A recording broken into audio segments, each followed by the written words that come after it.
Here I am at the Great Wall of China, and I'm going to be playing around with my Zenfone 2.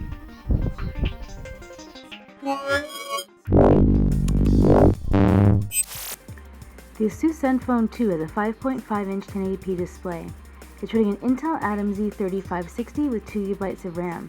There is also a Z3580 with 4GB of RAM option.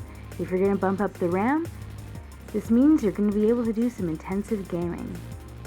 It comes with 16, 32, and 64 gigabytes of storage, as well as a micro SD card for expansion. It measures 10.9 millimeters thick and weighs in at 170 grams. Now the camera is a 13 megapixel shooter on the rear, and then on the front we have a 5 megapixel camera for selfies.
Now I don't just like the Zenfone 2 because it has a really great camera, great design for a budget price.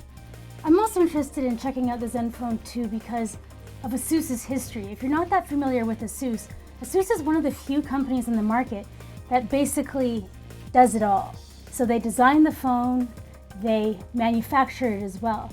So a few years ago, ASUS actually had to branch off from Pegatron. So Pegatron is ASUS's ODM. So that's actually the company that manufactures their products.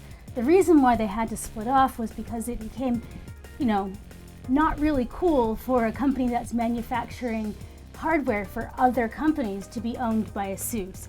There was some talk that, well, maybe it was Dell or HP or one of those guys submitted their products to Pegatron and then was worried that maybe ASUS was getting privy to a lot of this information. So the company's divided.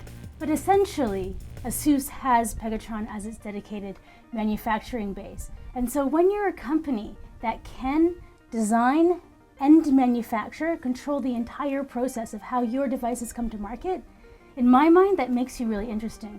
The only other company that I can think of that does that is Lenovo.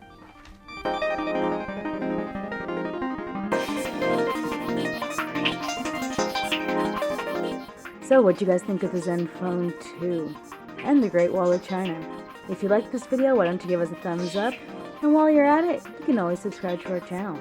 I'm your host, Nicole Scott for Mobile Geeks.